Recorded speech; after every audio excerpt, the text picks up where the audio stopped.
আজি প্ৰথম যেটো ভ্যাকেন্সি আহিছে হেতু আপোনালোকৰ MS নৰোত্তম চাংমাই গুৱাহাটীৰ পৰা আহিছে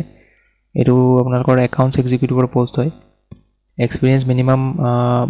মিনিমাম নহয় more than 1 year লাগিব আৰু ইয়াতে জেন্ডাৰ অকল ফিমেল হে এপ্লাই কৰিব পাৰিব ইয়াতে মেল এপ্লাই নকৰিব কোৱালিফিকেশন বিকম পাস কৰা হলে হ'ব এপ্লাই কৰিবৰ কাৰণে ইয়াতে মেল দিয়া আছে মোবাইল নম্বৰ দিয়া আছে দুটাকে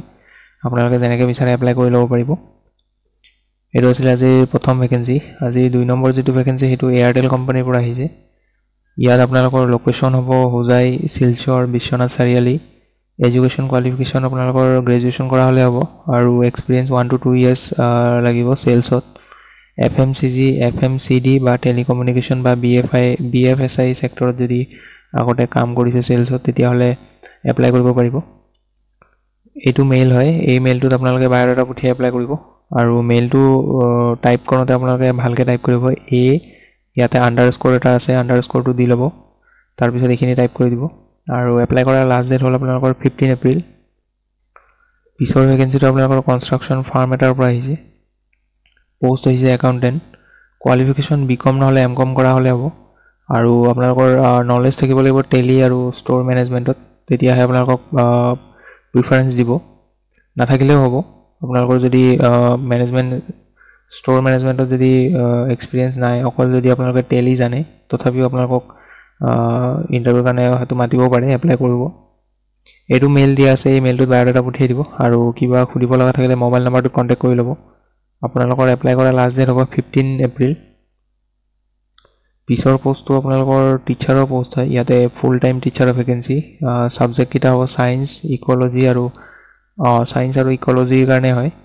লোকেশন হ'ব আপোনালোকৰ ডিব্ৰুগড় স্যালাৰি পাৰ মান্থ 20000 হ'ব আৰু লাষ্ট ডেট হ'ব আপোনালোকৰ 15 এপ্ৰিল ইয়াত মেইল দিয়া আছে এই মেইলটোত বায়োডাটা পঠিয়াই এপ্লাই কৰি ল'ব কোৱালিফিকেশন ইয়াতে ৰেসপেক্টিভ সাবজেক্টত আপোনালোকৰ মাস্টাৰ্স ডিগ্ৰী থাকিলে হ'ব লগতে যদি বিএড বা ডিএলএড আছে এপ্লাই কৰিব পাৰিব পিছৰ পোষ্ট আপোনালোকৰ জিএনআৰসি হস্পিটেলৰ পৰা আহিছে নৰ্থ গুৱাহাটী পোষ্ট আহিছে আপোনালোকৰ কেশিয়াৰ কোৱালিফিকেশন লাগিব বিকম আৰু এক্সপেৰিয়েন্স মিনিমাম 1 year লাগিব এইটো আপোনালোকৰ মেইল দিয়া আছে এই মেইলটোত বায়োডাটা পঠিয়াই এপ্লাই কৰি ল'ব আৰু যি সকলক শৰ্টলিষ্ট কৰিব তেওঁলোকক ইন্টাৰভিউ কাৰণে কল কৰিব পিছৰ পোষ্ট আপোনালোকৰ ইনস্পায়াৰ একাডেমি তেজপুৰৰ পৰা আহিছে এক নম্বৰ পোষ্ট আহিছে পিজিডি টিচাৰ তিনটা পোষ্ট আছে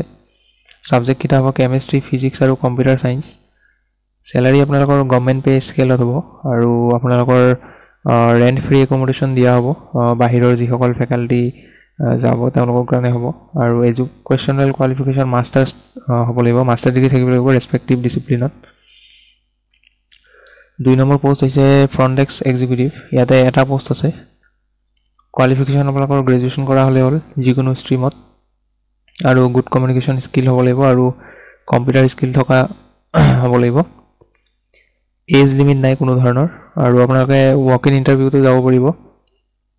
তেওঁলোকে আপোনালোকক জনাই দিব কোন জনে এপ্লাই কৰিব তেওঁলোকক মেইলত ওয়াক ইন ইন্টাৰভিউ কোন দিনা হ'ব আৰু ক'ত হ'ব এড্ৰেছ তেওঁলোকে ডিটেইলছ দি দিব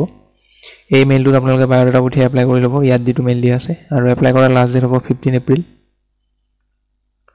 পিছৰ পোষ্টটো আপোনালোকৰ শ্যাম ষ্টিল কোম্পানীৰ পৰা আহিছে গোৱালপাৰা লোকেশন পোষ্ট আহিছে সেলস অফিচাৰ কোৱালিফিকেশন গ্ৰেজুৱেচন কৰা হলে হ'ব আৰু এক্সপেৰিয়েন্স যদি আছে কনস্ট্ৰাকচন এণ্ড বিল্ডিং মেটেৰিয়েলছত তেতিয়া হলে এপ্লাই কৰিব পাৰিব এইটো মেইলত বায়োডাটা পঠিয়াই এপ্লাই কৰি ল'ব পিছৰ পোষ্টটো আপোনালোকৰ immediate opening for team member Cafe Coffee Day employment type full time হ'ব এলিজিবিলিটি 0 to 2 years মানে ফ্ৰেছাৰ এপ্লাই কৰিব পাৰে ভ্যাকেন্সি আহিছে 30টা ভ্যাকেন্সি আছে ইয়াতে লোকেশন গুৱাহাটীও আছে ভুৱনেশ্বৰ আৰু ৰায়পুৰ আছে সো অসমৰ কাৰণে গুৱাহাটীৰ লোকেশন আছে আৰু ডেজিগনেশন মই ক'লো ওপৰত টিম মেম্বাৰৰ ভ্যাকেন্সি হয় ৰিপৰ্টিং কৰিব লাগিব এসিস্টেন্ট কেফে মেনেজাৰ আৰু কেফে মেনেজাৰক আপোনালোকৰ কিছুমান ৰোল এণ্ড ৰেসপন্সিবিলিটি থাকিব সো জুনে এপ্লাই কৰে তেওঁলোকে এই পইণ্ট বিলাক এটা এটাকে পঢ়ি চাব ইয়াতে আপোনালোকে কি কাম কৰিব লাগিব এইখিনি দিয়া আছে পইণ্ট ওয়াইজ দিয়া আছে এইখিনি পঢ়ি চাব এইখিনি দিয়া আছে কোৱালিফিকেশন ইয়াতে এনি গ্ৰেজুৱেট কৰা হলে হ'ব আৰু এপ্লাই কৰিবৰ কাৰণে আপোনালোকৰ ইয়াতে যেটো মেইল দিয়া আছে এই মেইলটোত বায়োডাটা পঠিয়াই দিব সো এইখিনি আছিল আজিৰ ভ্যাকেন্সি সো ভিডিওটো ভাল পালে লাইক এটা কৰি দিব আৰু লগ পাম পুনৰ এটা নতুন ভিডিওত সো আজিলৈ এইখিনি আছিল ধন্যবাদ